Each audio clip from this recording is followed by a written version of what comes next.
ఓం నమో భగవతే వాసుదేవాయ.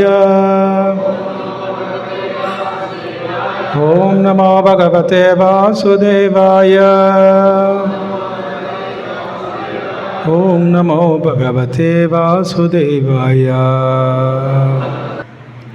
చదువుతున్న శ్రీమద్ భగవద్గీత నుండి అధ్యాయం 6 శ్లోకం 44. పూర్వాభ్యాసేన తేనైవ హ్రియతే హి అవశోపి సహ జ్ఞాసురపి యోగస్య శబ్ద బ్రహ్మాతి వర్తతే. తాత్పర్యం और भाष्य श्री श्री भक्तिवेदांत स्वामी प्रभुपाद जगद्गुरु शिला प्रभुपाद की तात्पर्य.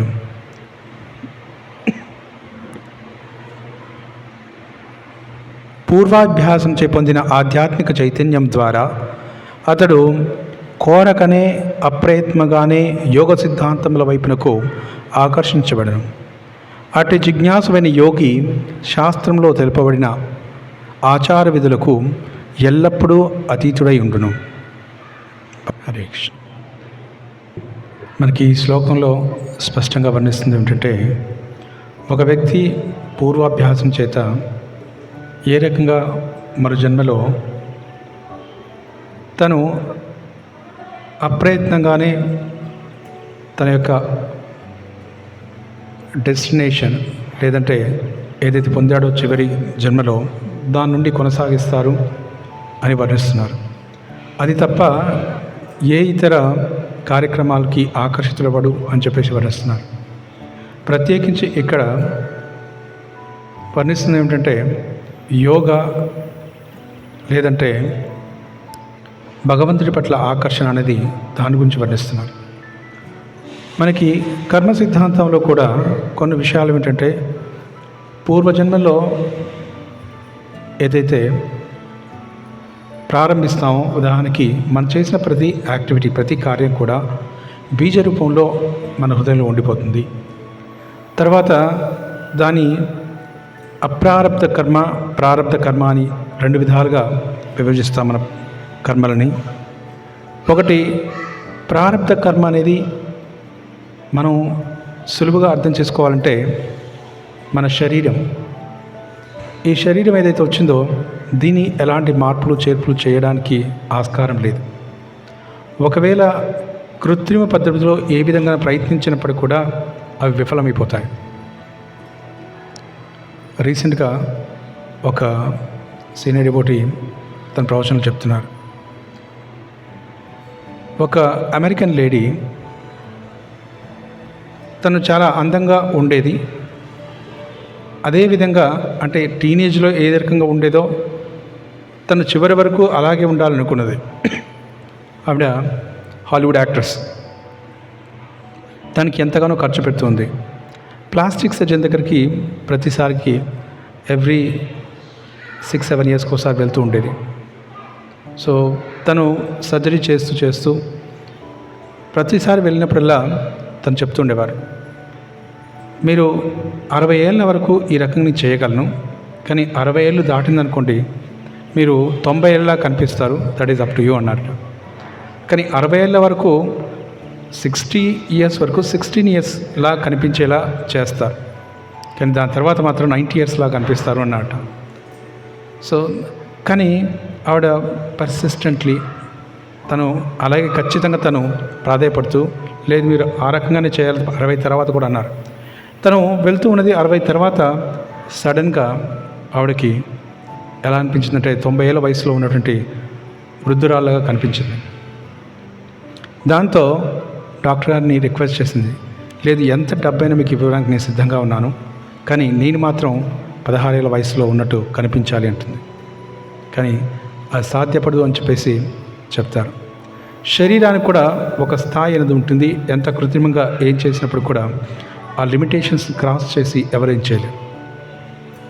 ప్రతి ఒక్కరు కూడా కర్మ సిద్ధాంతాన్ని పూర్తిగా మార్చాలి అని అనుకుంటే భౌతికంగా హైలీ ఇంపాసిబుల్. కొద్ది గొప్ప మార్చుకోవచ్చునేమో, కానీ అంతకంటే మార్చడానికి అవకాశం లేదు. సో అందుకోసం చెప్పేసి మనకి ఈ ప్రారంభం శరీరం ఏదైతుందో దాంట్లో ఉండేటువంటి చూడండి, స్థూల శరీరం సూక్ష్మ శరీరం ఏదైతే ఉంటుందో అవి ఫిక్స్డ్. దాన్ని మార్చడానికి అవకాశం ఉండదు. ఎలాగైతే ఒక కార్ కానీ ఒక బైక్ కానీ ఏవైతే ఉంటాయో, ఈ వెహికల్స్ ఏవైతే ఉంటాయో, ఈ వాహనాలకి వాటితో పాటుగా వచ్చినటువంటి షేప్స్ కానివ్వండి, బ్రేక్ సిస్టమ్ కానివ్వండి, అంటారు కదా ఆర్పి, సో ఇవన్నీ కూడా యాజ్ ఇట్ ఈస్గా ఉంటాయి. ఆ షాక్ అబ్జార్బింగ్ అవన్నీ కూడా దాన్ని తీసేసి ఆర్టిఫిషియల్గా వేద్దాం అనుకుంటే అది చూడడానికి కూడా అసహ్యంగా ఉంటుంది. ప్లస్ అది దానికంటే ఎక్కువ స్పీడ్ వెళ్ళదు. దానికి ఏ లూనాకో, బెంట్లీ కారో, బెంజ్ కారో లాంటి స్పీడ్ దానికి పెట్టాలి అనుకుంటే సాధ్యం కాదు. అలాగే సో ఇతరకి ప్రతి శరీరానికి కూడా ఒక పద్ధతి, ఒక స్థానం అనేది ఉంటుంది. అది కంపారిజన్ అనేది చేయడానికి లేదు. ఉదాహరణకి మన శరీరానికి ఇతరుల శరీరానికి ఒక్కొక్కసారి ఒక్కొక్కసారి కాదు, చాలాసార్లు కంపేర్ చేస్తాం. అయ్యో అతను ఎంత సంపాదిస్తున్నాడు, లేదంటే అతను ఇంత మంచి ఇల్లు కట్టుకున్నాడు. సో ఎన్నో రకాలుగా కంపారిజన్ చేస్తూ ఉంటాం. కానీ ఆ కంపారిజన్ అనేది చేయకూడదు. ఎందుకంటే టైం అనేది డిఫరెంట్, సమయం అనేది ఒకరి నుండి ఒకరికి మారుతూ ఉంటుంది. అంతెందుకు ఒక వ్యక్తి నుండి ఇంకొక వ్యక్తికి పోల్చాల్సిన అవసరం లేదు. ఎందుకో తెలుసా, మనల్ని మనమే పోల్చుకోవచ్చు. ఫర్ ఎగ్జాంపుల్, మన మూడ్ అనేది ఇప్పుడు ఒక రకంగా ఉన్నట్లయితే తర్వాత ఎలా ఉంటుందో తెలియదు. Depends upon the modes. So అది గుణాల ఆధారంగా మారుతూ ఉంటుంది. రెండవది, ఇప్పుడు మనం ఒక వంట చేసామనుకోండి, అదే వంట మళ్ళీ రేపు చేసామనుకోండి యాజ్ ఇట్ ఈస్గా రాదు. కాబట్టి మనల్ని మనమే పోల్చుకోలేకపోతే where is the question of comparing with others. కాబట్టి అది ఎప్పటికీ జరగని విషయం. అదేవిధంగా మనకి ఈ టైం అనేది ఇంపార్టెంట్. మరి కర్మ ఇంకొకటి ఏమిటంటే అప్రారబ్ధ. ఇది ప్రారబ్ధ కర్మ అనేది శరీరం. అప్రారబ్ధ అంటే మనం ఇప్పుడు అనుకుంటాం, ఏమంటే నేను ఏ కార్యం అంటే నాకు తెలిసి ఎలాంటి చెడు కర్మ అంటూ చేయలేదు, కానీ ఏమిటి అకస్మాత్తుగా నా జీవితంలో ఒక సడన్ మార్పు అనేది, చేంజ్ అనేది కలిగింది అని అనుకోవచ్చు. కానీ ఆ సడన్ చేంజ్ ఏమిటంటే అది పూర్వం చేసినటువంటి కర్మ, అది ఇప్పుడు మనకు కనిపిస్తుంది అని చెప్తాను. ఇది అప్రారబ్ధ. కనిపించిన కర్మ సడన్గా చూడండి. ఎప్పుడైనా సడన్ ఇన్సల్ట్స్ అనుకోండి, సడన్ ఏదైనా అనుకోకుండా మనకి జరిగేటువంటి సంఘటనలు ఏవైతే ఉంటాయో ఇవన్నీ కూడా అప్రారబ్ధ కర్మలో వచ్చేస్తాయి. సో మరి ఇవన్నీ చేంజ్ చేసుకోవచ్చా అంటే డిస్గా. సో దీంట్లో మనకి ఏ కర్మ ఉన్నప్పటికి కూడా ఈ కర్మలన్నీ కూడా క్యాన్ బి ఎస్పెషల్లీ భౌతికంగా చేంజ్ చేయడానికి మన సొంత ప్రయత్నంలో సాధ్యం కాదు. మరి ఈ కర్మ మనకు ఏం టీచ్ చేస్తుంది అంటే, ఏది మనకు బోధిస్తుంది ఈ కర్మ అంటే ప్రధానంగా ఒకటి. So this is teaching us a lesson. ఏదైతే పూర్వం చేసామో దాన్ని రిపీట్ చేయకుండా, తర్వాత మనకు దాని నుండి ఉన్నతమైనటువంటి లెసన్ ఒకటి మనం నేర్పాలనుకుంటున్నాడు భగవంతుడు. కాబట్టి that you have to learn. Don't repeat the same mistake. అదే తప్పుని రిపీట్ చేయకు. Don't repeat that, but somehow we keep on repeating the same mistake. అదేవిధంగా మనకి ఇంకో విషయం చూసినట్టే, ఇంకొక యాంగిల్లో చూసినట్టే కర్మని, ఒకటి ముగ్గురు వ్యక్తులు. ఒకరు కేవలం శ్రవణం ద్వారా వాళ్ళు మార్చుకుంటారు తన ప్రవర్తన.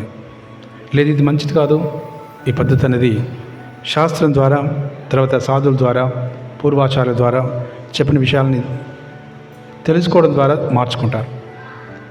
రెండో వ్యక్తి అబ్జర్వేషన్.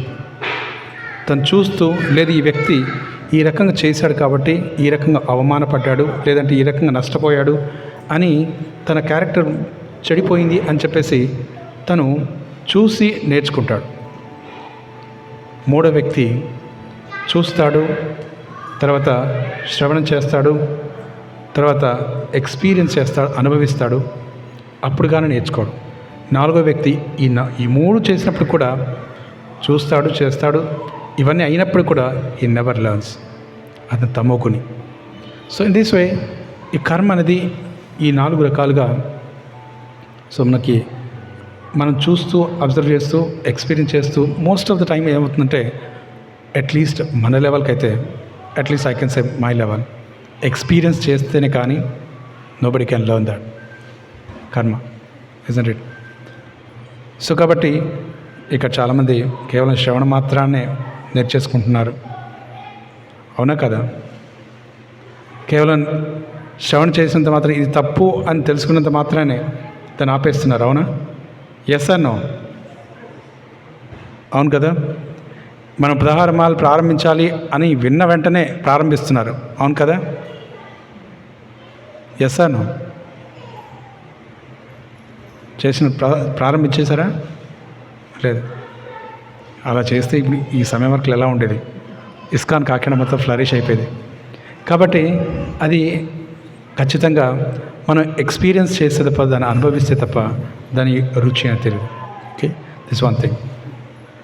అలాగే మనం నిజంగా తెలుసుకోవాలి అంటే మరి ఈ కర్మ చేంజ్ చేసుకోవచ్చా అని అంటే ఆధ్యాత్మికంగా మార్చుకోవచ్చు. దేని ద్వారా అంటే ఒకటి సాధన, డివోషన్, తర్వాత మనకి మూడవది సేవ. వీటి ద్వారా మార్చుకోవచ్చు. సేవ, భాగవతులకు సేవ, ఇతర పద్ధతుల ద్వారా మనం ఇవన్నిటిని చేసుకోవచ్చు, చేంజ్ చేసుకోవచ్చు కర్మని. బట్ ఒకవేళ ఇది మార్చుకోలేము అనేటువంటి కొంతమంది సిద్ధాంతాలు ప్రవేశపెడుతుంటారు. No, can be change.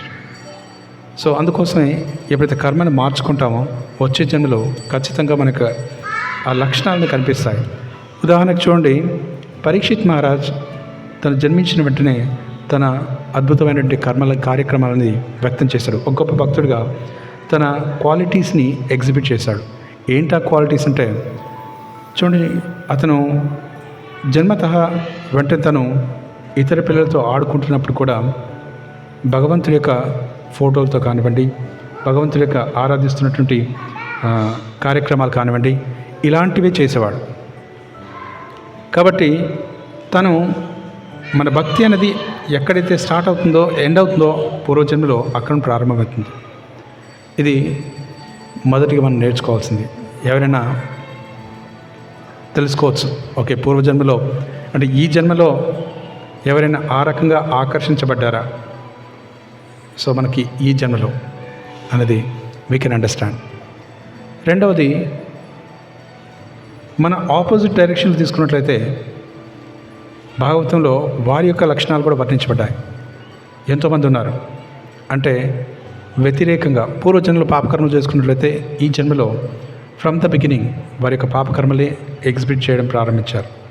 ఉదాహరణకి కింగ్ వేనర్ మహారాజు తను ప్రారంభంలోనే తను జన్మించిన తర్వాత ఎప్పుడైతే చిన్నపిల్లలతో ఆడుతూ ఉంటున్నాడో, ఇక్కడ పరీక్షిత్ మహారాజు ఆడుతూ ఉన్నప్పుడు అన్ని భక్తి విషయాలనే నేర్చుకున్నాడు. తర్వాత వాటిని ఆచరిస్తున్నాడు.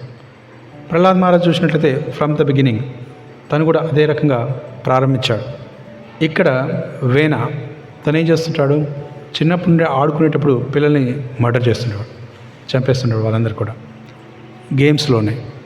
కాబట్టి ఇట్ ఈస్ వెరీ డిఫికల్ట్. అందుకే ఈ రోజుల్లో ఏం చేస్తున్నారంటే కొందరు డీమన్స్, కొందరు రాక్షసులు ఏమిటంటే వాళ్ళు బయటగా మానవులకు కనిపించినప్పటికీ ఈ డిమానియక్ గేమ్స్ అనేది ప్రారంభిస్తున్నారు.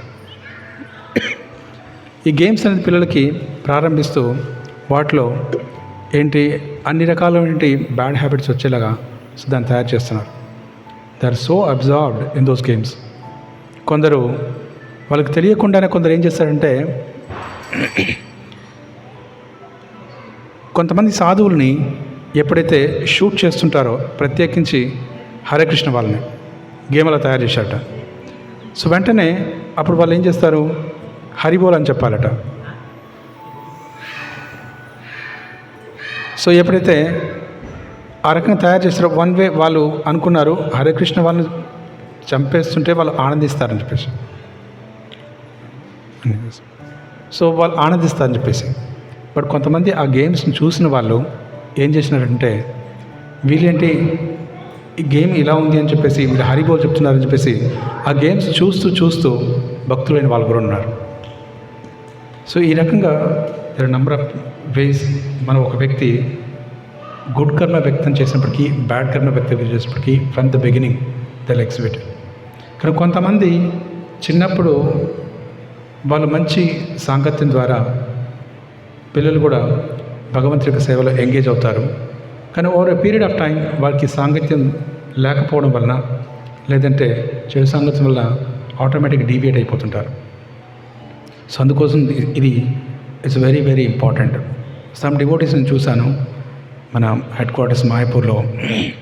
ఎలా పెంచుతారంటే పిల్లల్ని వాళ్ళు మంగళారతి వరకు డ్రాప్ చేస్తారు, మంగళారతి అవ్వగానే వెంటనే తీసుకెళ్తారు. ఎందుకంటే అలాంటి ధామంలోనే any time any person can come and give their association. ఏ సమయంలో అలాంటి చెడు సాంగత్యం ఇవ్వచ్చు. అందుకోసం చెప్పేసి వాళ్ళు ఆ రకంగా మళ్ళీ జాగ్రత్త తీసుకెళ్ళిపోతారు. కారణం ఏమిటంటే సాంగత్యం అనేది మోస్ట్ ఇంపార్టెంట్. సో ఫ్యూ మూమెంట్స్లో కొద్ది క్షణాల్లో మనసు అనేది మారిపోయే అవకాశం ఉంటుంది. అందుకోసం చెప్పేసి from the beginning we have to ప్రతి క్షణం కూడా మనం అబ్జర్వ్ చేస్తూ ఏ రకంగా దాన్ని మార్చుకుంటుండాలని చెప్పేసి ప్రయత్నిస్తున్నారు. సో అందుకోసం చెప్పేసి సో మనకి కర్మ ఎలా ఉన్నప్పటికీ దట్ కెన్ బి చేంజ్, అది మార్చుకోవచ్చు. తర్వాత మనకి కర్మ అనేది ఎలా ఉన్నప్పుడు కూడా మనకి ఎలా ఎఫెక్ట్ చేయదు. భగవంతుడి యొక్క భక్తిలో ఉన్నప్పుడు సేవలో ఉన్నప్పుడు అది ఎఫెక్ట్ చేయదు. శరీరం వచ్చింది, బట్ ఈ శరీరం యొక్క మార్పు ఏమిటి? రీసెంట్గా త్రివేంద్రంలో ఒక మీటింగ్ జరిగినప్పుడు మా రూమ్మేట్ లాస్ట్ టైం ఇక్కడ మనకు వచ్చిన డివోటివ్ సన్యాసి క్యాండిడేట్. సో తను పడుకునే ముందు మేము ఒక డిస్కషన్ చేస్తూ ఇంకొన్ని క్వశ్చన్స్ అడిగేవాని తను ఆన్సర్ చెప్పేవారు. It was really wonderful association. తను ఒక మంచి పాయింట్ చెప్పారు. ఏమిటంటే కర్మ టాపిక్లో వచ్చినప్పుడు సో కర్మ అనేది బేసిక్గా ఎలా మనం ఐడెంటిఫై చేయొచ్చు అంటే హ్యాపీనెస్ అని చెప్తాం. హ్యాపీనెస్ అని అంటే ఏ రకంగా అంటే ఫర్ ఎగ్జాంపుల్ చూడండి, కొంతమందికి పారామీటర్ అనేది హ్యాపీనెస్ అంటే దానికి సిద్ధాంతం అనేది హ్యాపీనెస్ అంటే ఆనందం. ఒక వ్యక్తి ఆనందంగా ఉన్నాడా లేదా దుఃఖంలో ఉన్నాడా, ఇది పారామీటర్. ఆ వ్యక్తికి మంచి కర్మ ఉందా చెడు కర్మ ఉందా అనేది. దానికి ఉదాహరణగా ఒక వ్యక్తి ఐఐటిలో సెకండ్ ర్యాంక్ వచ్చింది. జీవితంలో తను నర్సరీ నుండి ఐఐటి చేరుకునేంత వరకు ఎప్పటికి కూడా తనకి సెకండ్ ర్యాంక్ రాలేదు, ఫస్ట్ ర్యాంక్ వచ్చింది. ఈసారి 4th ఇయర్లో అది కూడా సెకండ్ ర్యాంక్ వచ్చిందని చెప్పేసి సూసైడ్ చేసుకున్నాడు. రైట్. అదే సేమ్ ఐఐటి కాలేజ్లో ఒక వ్యక్తి ఎవ్రీ టైం ఫెయిల్ అయ్యే వ్యక్తి ఈసారి పాస్ మార్క్స్ వచ్చాయి, ఈజ్ అన్ ఎక్స్టసీ, తన తన్మయత్వంలో ఉన్నాడు. అవునా కాదు? ఇప్పుడు ఎవరి కర్మ బాగుంది, ఎవరి కర్మ చెడుగా ఉంది, ఎలా డిసైడ్ చేస్తారు? అర్థమైంది మీకు పాయింట్? కాబట్టి కర్మ అనేది నాకు ఈ వ్యక్తి 35 మార్కులు వచ్చాయి, నేను ఎప్పుడు ఫెయిల్ అవుతూనే అయ్యేవాడిని అని చెప్పేసి వీడు హ్యాపీగా ఉన్నాడు. అతను సెకండ్ ర్యాంక్ వచ్చినవాడు సూసైడ్ చేసుకున్నాడు. కాబట్టి హ్యాపీనెస్ అనేది, ఆనందం అనేది దీనికి పారామీటర్ కర్మకి. సో ఈ రకంగా మనకి కర్మ సిద్ధాంతం అనేది చూడండి. కొంతమంది రిక్షా వాళ్ళు హ్యాపీగా ఉండొచ్చు, రోజంతా రిక్షా లాగేసి ఒక ఇంటి దగ్గర ఒక పెద్ద బిల్డింగ్ ఉండేది, దాని పక్కనే ఒక గుడిసె ఉండేది. ప్రతిరోజు ఈ వ్యక్తి సో హ్యాపీగా అంటే కష్టపడి రిక్షా వచ్చేసి సో భోజనం చేస్తుండేవాడు. కానీ పెద్ద బిల్డింగ్లో ఉన్న వ్యక్తి, ఆ ధనికుడు, తను చూసి ఎంతో ఈర్ష్యపడేవాట. ఎందుకు అంటే తనకి టేస్టీ బడ్స్ అనేవి లేవు, రుచిమొగలు అనేవి లేవు. ఏ ఆముద వేసినా లేదంటే ఆ నాలుక పైన తేనె వేసినా ఒకటే రుచి, అంటే ఏమి తెలియదు, రుచులు తెలియవు. కాబట్టి తను అనుకున్నట, నాకు ఇన్ని ఉండి కూడా నాకు ఎలాంటి రుచులు తెలియలేకపోతున్నాయి. కానీ ఆ వ్యక్తికి తను ఏమీ లేకున్నప్పుడు కూడా ఆనందంగా సాయంత్రం వచ్చేసి తను భోజనం చేసి ఆనందిస్తున్నాడు. సో అతనికంటే నాకంటే అతనే బెటర్ అని చెప్పేసి అనుకున్నాను. So this is how so మనకి కర్మ అనేది ఎఫెక్ట్ చేస్తుంది. కానీ కర్మ కెన్ బి చేంజ్డ్, కర్మ మార్చుకోవచ్చు. ఏ సందర్భంలో ఉంటాయి? కేవలం భక్తి చేస్తున్నప్పుడు దాని యొక్క ఎఫెక్ట్స్ అనేవి ఉండవు, దాని యొక్క ప్రభావం అనేది ఉండదు మన పైన. అంటే ప్రత్యేకించి ఈ ఆనందం పైన ప్రభావం అనేది ఉండదు. ఉదాహరణకి ఒక భక్తుడికి కష్టాలు వచ్చినప్పటికి కూడా ఆ భక్తుడు ఆ కష్టాల నుండి అంటే ఎఫెక్ట్ అవ్వడు, దానికి ప్రభావితం చెందడు. కష్టాలు వస్తున్నప్పటికి కూడా సింపుల్గా ఎలా అంటే అగ్ని ఉందనుకోండి, అగ్ని మండుతూనే ఉంటుంది దాని స్వభావం, కానీ దానికి పై భాగం ఎక్కడో దూరంగా ఉన్నాడనుకోండి, దానికి ఆ వేడి అనేది తగలదు. అలాగే ఈ భౌతిక ప్రపంచం యొక్క వేడి అనేది ఎప్పటికీ ఉంటుంది, కానీ దానికి కూల్ ఎఫెక్ట్ అనేది భక్తి ద్వారా వస్తుంది. ఆ చల్లదనం అనేది భక్తి ద్వారా వస్తుంది. ఈ రకంగా మనకి భక్తి యొక్క ప్రాధాన్యత అనేది చాలా ముఖ్యం. దీంట్లో మనకి ఎప్పుడైతే ఈ జన్మలో ఎంతైతే చేసుకుంటామో భక్తి, వచ్చే జన్మలో అక్కడ ప్రారంభమవుతుంది. సో అందుకోసం ఎంత వీలుంటే అంత భక్తి రసాంశంలో వర్ణిస్తారు ప్రభుపాల వారు. మనకి ప్రతి క్షణం కూడా ఏ మార్గం ఒక లౌల్యమపి, అంటే లౌల్యం అంటే ఒక వ్యక్తి గ్రీడీ పర్సన్, అంటే లోభి, ధనం కోసం ఏ రకంగా తను ప్రాకులాడుతున్న ప్రతి క్షణం కూడా ఈ దారి నుండి నాకు ఏ రకంగా ధనం వస్తుంది, ఇంకో దారి నుండి ఏ రకంగా ధనం వస్తుంది అని చెప్పేసి ప్రతి క్షణం కూడా ప్రతి పద్ధతి ద్వారా తన ధనాన్ని ఆర్జించడానికి ప్రయత్నిస్తాడో, అదేవిధంగా ఒక భక్తుడు ప్రతి పద్ధతి ద్వారా నేను భగవంతునికి ఏ రకంగా దగ్గర కాగలను, సో భగవంతుని ధ్యానించగలను, భగవంతుని స్మరించగలను ప్రతినిత్యం ప్రతి క్షణం అని చెప్పేసి ఆలోచిస్తుంటారు. That's how we can advance. ఆ రకంగా మనం అడ్వాన్స్ అవ్వగలం, అభివృద్ధి సాధించగలం. అది ఏ రకంగా జరుగుతుందంటే ఒక సులువైన పద్ధతి, ఒకే ఒకటి, ది బెస్ట్ వే వచ్చేసి భక్తుల యొక్క సాంగత్యం. సో అది ఒక మంచి అడ్వాన్స్ అవుతున్నటువంటి భక్తుల యొక్క సాంగత్యం చేసినట్టయితే అది ఈజీ అవుతుంది. Otherwise it is very difficult. మనం సొంతంగా ప్రయత్నిద్దామని అనుకుంటే అది అసాధ్యం. అందుకే చూడండి, కృష్ణుని పొందాలి అని చెప్పేసి మనం ఎంతగా ప్రయత్నిస్తున్నప్పుడు కూడా అది సాధ్యం కాదు అనడానికి శ్రీ కృష్ణదాస్ కవిరాజ్ గోస్వామి ఒక విషయం చెప్తారు.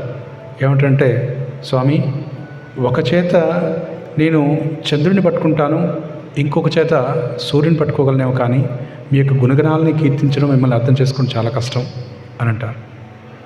అలాగే నేను భూమిపైనటువంటి ప్రతి కణాన్ని నేను లెక్కించగలనేమో, కానీ గుణగణాలను కీర్తించలేను, మీ యొక్క భక్తిని నేను చేయలేను అంటారు.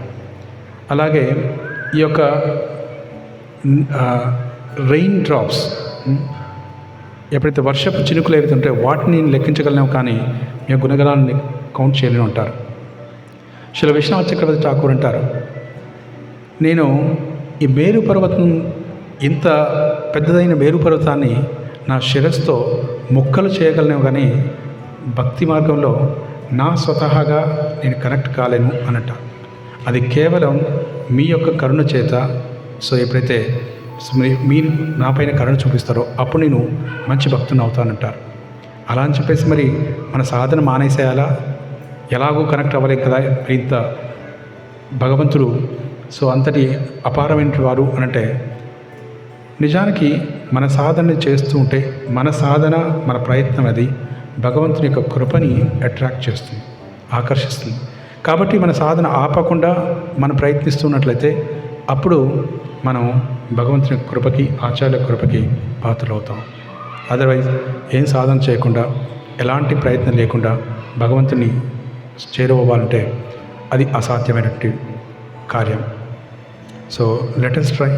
కాబట్టి ఈ కలియుగంలో బెస్ట్ మెథడ్ ప్రభుపాల వారు వచ్చేసి చెప్పింది ఈ విషయంలో. హరే కృష్ణ మహామంత్రం.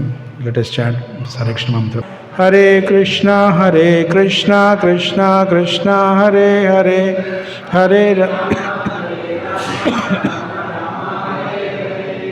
హరే కృష్ణ.